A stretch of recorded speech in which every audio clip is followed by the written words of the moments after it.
नमस्ते। आज हम जेतलिया ग्राम पंचायत में है। ये पीपलखुट ब्लॉक प्रतापगढ़ में स्थित है। पीपलखुट से करीबन हम लोग सरपंच साहब, सचिव साहब, कितना 20 किलोमीटर है ये पीपलखुट से 4 किलोमीटर की दूरी पर है। जेतलिया ग्राम पंचायत है। अच्छा। तो आज हम लोग यहाँ पे एक विज़िट करने के लिए आए थे। इसमें से ये एक आरआरसी रिसोर्स रिकवरी सेंटर, उसके बारे में सचिव साहब संदीप जी हैं, और हम इनसे बात करेंगे कि ये क्या इन्होंने कैसे इसको चयन किया, कैसे बनाया। संदीप जी। ये कचरा संग्रहण और निस्तारण केंद्र है। पूरे पंचायत समिति पीपलखुट में एक ही पंचायत में ये अभी हमने सेंक्शन करवाया। यहाँ पॉपुलेशन लगभग तो बिखरी हुई है, लेकिन एक वार्ड ऐसा है जहाँ पर बंद बस्ती है। उन बंद बस्ती से लगभग 100 से 150-200 घर हैं जहाँ से कचरा प्रत्येक दिन निकलता है। पॉलीथीन निकलती है, गीला कचरा निकलता है, सूखा कचरा निकलता है।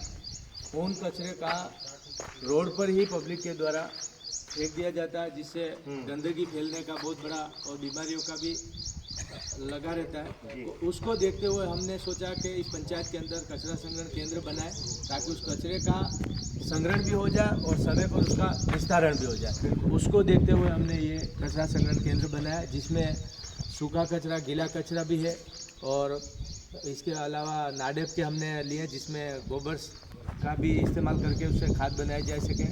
मेटल है, थर्माकोल है, अंदर प्लास्टिक है और ग्लास है। इनका सबका सेग्रीगेशन करके आने वाले समय के अंदर 15 अगस्त तक हम चाह रहे हैं कि इसको वर्किंग कंडीशन में लाएं और यहाँ की ग्राम पंचायत की तेजी आए, इससे हो सके और कचरे का भी सही इसका प्रॉपर निस्तारण किया जा सके। जेतलिया ग्राम पंचायत में आपके कितने गांव हैं?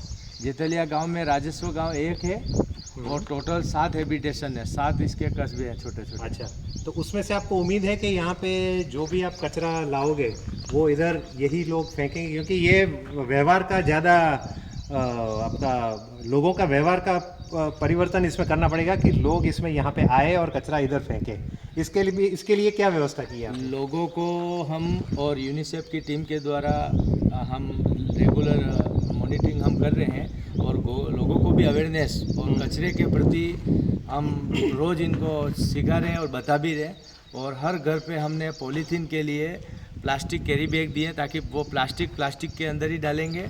और इसके अलावा हमने अलग से डस्टबिन बनवाए, वो हम हर घर पे देंगे, जिसमें सूखा कचरा अलग, गीला कचरा अलग डालेंगे। और हम आने वाले समय में ग्राम पंचायत के इस वार्ड के अंदर एक नया थाली सिस्टम, मतलब जिसमें परात होगी, परात में जो भी अपने घर में बचा हुआ अवशेष, चाहे रोटी हो, सब्जी हो या खिचड़ी हो या चावल हो, तो उस परात में डालेगा व्यक्ति।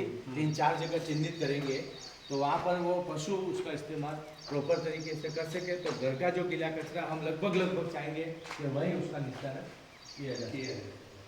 अच्छा, यहाँ पे मैं कैमरा इधर लगाना चाहूँगा। ये जो रोड है, ये लोकेशन के बारे में आप बताइए। ये लोकेशन आपने कैसे चुनी है इधर? लोकेशन सर इसका क्या रहता है कि जैसे कोई भी साधन या कोई भी व्यक्ति आसानी से वहाँ पहुँच सके, उसके लिए हमने ये चिन्हित किए। दोनों तरफ से रोड है, कोई भी साधन, कोई भी व्यक्ति। ये जो रोड है, इधर रोड है, यहाँ से हमारे 3 वार्ड आते हैं। अच्छा। और इधर वाले रोड से हमारे 3 वार्ड इधर से आते हैं, तो 6 वार्ड के लोग इधर से, और दोनों का भी सेंटर है ये। तो इसके आसानी से ये कचरा यहाँ तक पहुँच सकता है। और साधन है, या मतलब यहाँ पर साधन कोई भी गाड़ी है या खुद भी पैदल चल के आए तो आसानी से पहुँच सकते हैं। गांव से लाने की अभी अपने व्यवस्था क्या सोची है? गांव से कचरा लोग लाएंगे, कैसे करेंगे? गांव से कचरा लाने के लिए हमने एक बाइक पर विकल्प बनाया हमने। अच्छा। जिसमें सूखा कचरा अलग, गीला कचरा अलग और सैनिटरी नैपकिन का बॉक्स अलग रहेगा, कीटनाशक दवाइयों का अलग रहेगा। इस प्रकार से हमने 4 उसके अंदर अलग अलग कंपोनेंट रखे हैं, जिसमें वो बाइक से 2 आदमी हम नियुक्त करें, एक तो ड्राइवर और एक उसके साथ अन्य आदमी जो घर कचरा लाएगा। उसके अंदर माइक सिस्टम भी हम लगा रहे हैं। अच्छा। उस माइक सिस्टम के अंदर जैसे कचरे का काम हमारा ख़त्म होता है, तो वो हमारे पूरे ग्राम पंचायत में वो बाइक घूमेगी। उससे क्या होगा, प्रचार प्रसार, पहले तो प्रचार प्रसार करेंगे माइक से, तो उससे प्रचार प्रसार से अधिक लोगों को उसको सुन करके महसूस होने लगेगा कि अब इस यहाँ ये ग्राम कचरा वाला आ गया आ गया, अब आ तो गया। मतलब अपना कचरा इसी गाड़ी में ही जाएगा। जाएगा, ताकि बिल्कुल। लोग अधिक से अधिक मतलब घर को और अपने आंगन को और आसपास में ये जो ढेर बने रहते हैं ये ख़त्म हो जाएंगे, और आने वाले समय के अंदर इस कचरे को लगभग अपन ख़त्म करने के प्रयास में हैं। बहुत बढ़िया। एक चीज़ बताइए, लोगों को बहुत परेशानी होती है इसमें पूरी वित्तीय जो व्यवस्था है, जो जहाँ पे आप व्यय होता है, वो आपने कैसे मैनेज किया है इसमें, ये पूरी स्ट्रक्चर को बनाने में? अभी हमने इनका 3 पार्टीशनों में से पैसा खर्च किया है।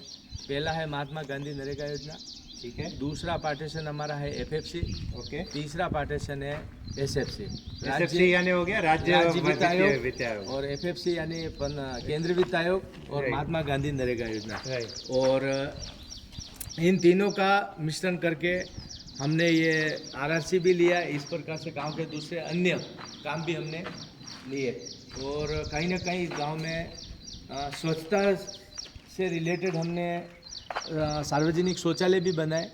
उस गाड़ी में हम एक और कंपोनेंट डाल रहे हैं स्वच्छता का। अच्छा। स्वच्छता में उस गाड़ी में जैसे कचरा खाली होने के बाद वो गाड़ी फ्री हो जाएगी, तो उसके अंदर हम पूरा नली सिस्टम लगा हुआ रहेगा, खाली टंकी नहीं रहेगी, टंकी उस मशीन में डलेगी, स्कूप लगेगा, और फिर इसके बाद जितने भी हमारे सार्वजनिक शौचालय वहाँ जाके सीधा आदमी जाएगा, प्रेशर मारेगा, सारे सार्वजनिक शौचालय चाहे स्कूल में हो, आंगनवाड़ी में हो, पंचायत में हो, वहाँ जाके वो सफाई करेगा, ताकि उससे क्या है कि वो साफ सुथरे रहेंगे। बिल्कुल। इसमें व्यय कितना हुआ है अभी तक? ये टोटल आपका एस्टिमेट कितना था? और ये टोटल एस्टिमेट 10,15,000 का था, अच्छा। जिसमें से 10 लाख रुपए का लगभग खर्चा हो गया है।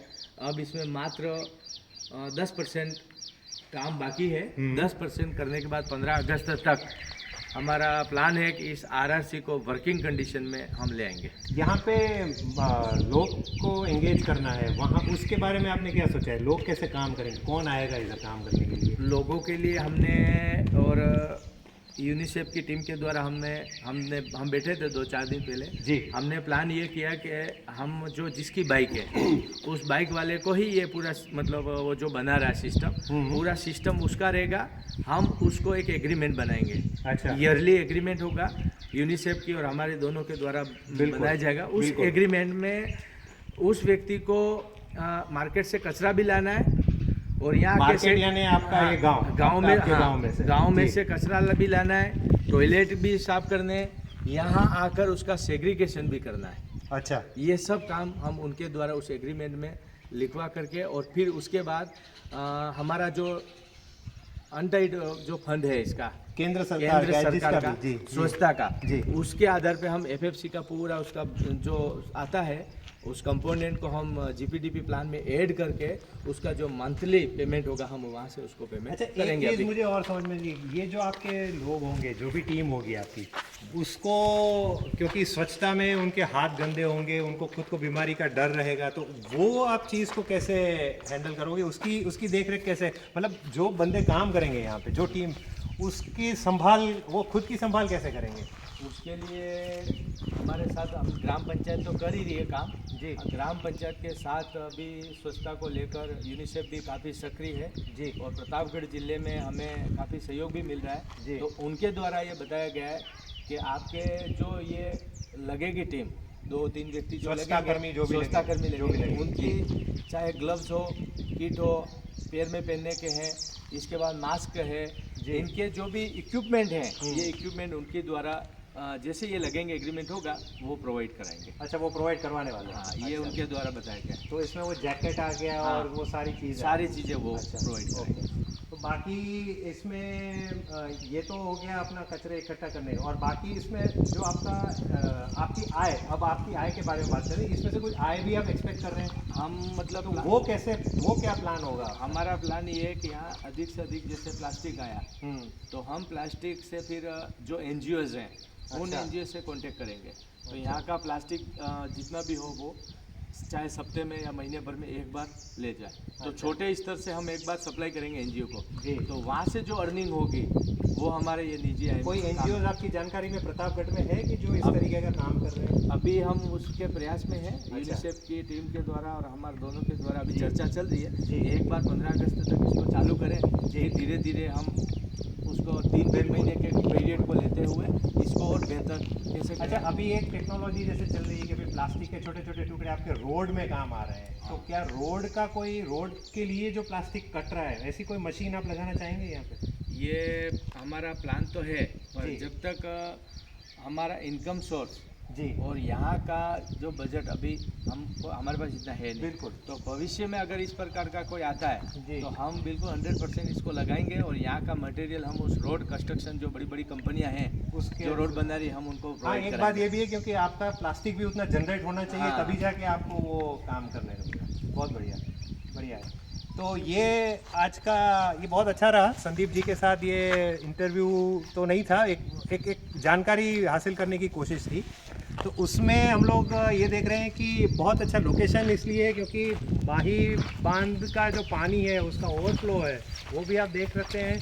प्रश्न ये भी आएगा कि ये माही के नदी के किनारे ये आरआरसी बना है, लेकिन काफ़ी दूर है और पानी यहाँ तक नहीं पानी पहुँचता। है सारे और 16 गेट खुलने के बाद भी पानी यहाँ तक नहीं पहुँचता। पहुंचता नहीं है। तो इस मामले में सचिव साहब ने बहुत अच्छा ध्यान रखा है कि इसकी गंदगी नहीं होगी, नदी को कोई हार्म नहीं होगा, उसके बारे में बहुत अच्छा ख्याल रखा है। आप माही का ये दिखा सकते हैं कि कैसे क्या कौन से लोकेशन पे है, बहुत अच्छा लोकेशन है। चलिए संदीप जी, बहुत बहुत धन्यवाद आपका, बहुत अच्छा लगा आपसे मिलके और आपकी जो काम करने की शैली है उसको ध्यान में रखते हुए बहुत अच्छा लगा। और ये आरआरसी डेफिनेटली मुझे लग रहा है कि सक्सेसफुल थोड़ा सा बिल्कुल होना चाहिए, हम पूरी प्रयास में इसको, क्योंकि जो लाएगा उसको भी फाइनेंशियल वायबल होना चाहिए कि भाई उसको भी नुकसान ना होना चाहिए, आपको भी नुकसान ना होना। तो उसके लिए जो भी कार्य करने पड़ेंगे हम आपके साथ हैं।